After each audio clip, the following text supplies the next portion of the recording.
is ZeBirdBrain, and today we are talking about StoryBoardPro.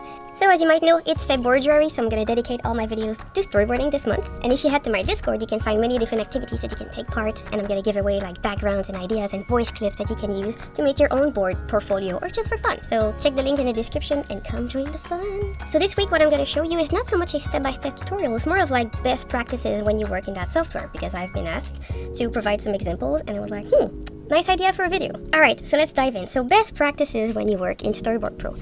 Of course, everybody has different ways to work. This is just my suggestions. And usually it's a pretty safe way to work, so it's gonna prevent like crashes and try to keep it a bit more neat when you work. Okay, so let's say I was starting a fresh storyboard. What am I gonna do? Usually I'm gonna start with a new scene. So I'm gonna go here, press on the new scene button. And then this is my new scene. So I have, but the default layers BG and A. Very important to name your layers well. You don't have to respect what you have here, but always name your layers.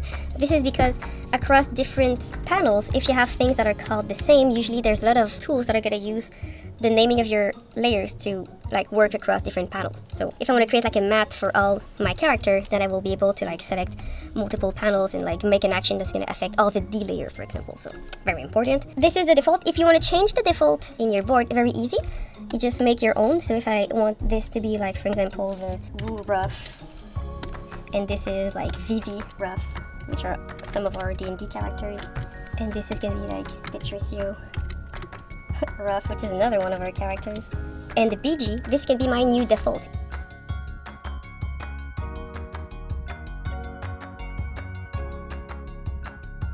If you want to change it, very simple, you go to Layers, Set Layout as Default. So now each time that I create a new panel, this is going to be my new default. Great!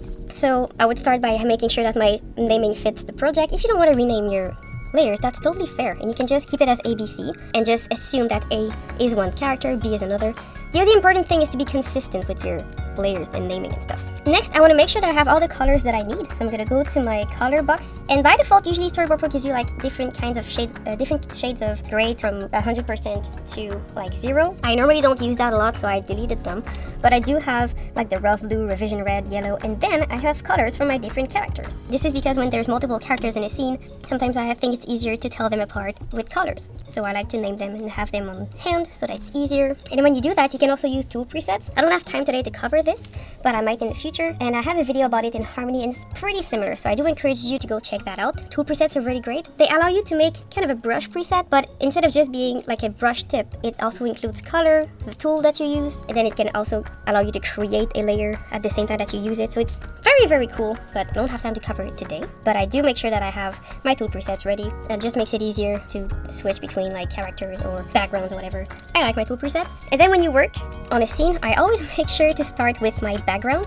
I'm not a big background person, but it is important to at least have a grid on the floor. So I'm gonna go here, maybe have a gray color. So I'm gonna create myself a little gray color.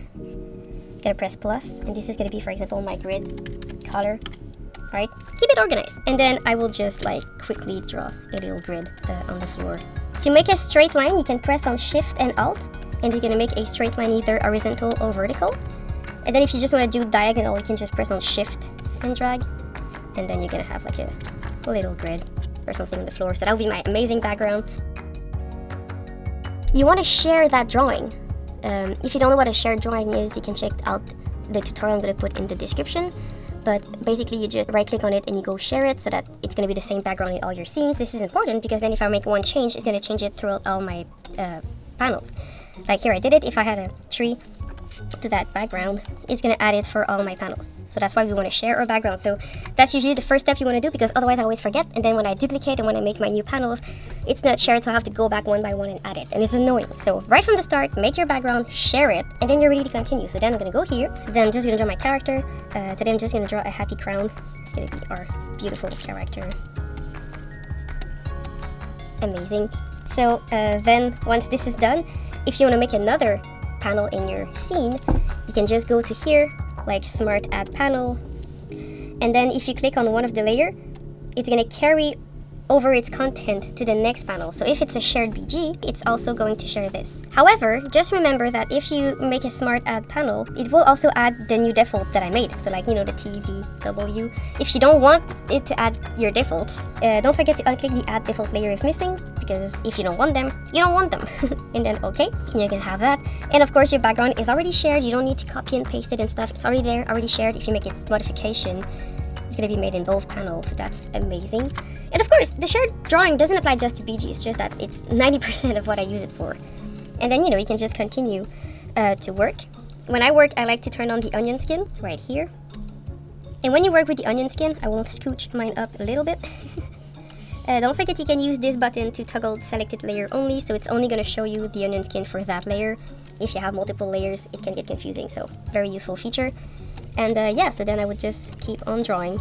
That's my beautiful storyboard. Then I would just keep on adding stuff and just making sure that in my panel window, the naming of my scenes makes sense. So like this would be my first scene, my second scene, and etc. And when I name my scene, of course there's many ways to name your scene. Usually I do it, I name them 10 instead of 1, just because if I want to add a scene between this one and this one, if it's just called 1 and 2, then to put something between would be like 1.5 or 1A, 1B, it gets confusing. So that's what I learned in the industry, and I think it works great. Your first scene is actually 10, your second is 20, and your third one would be 30.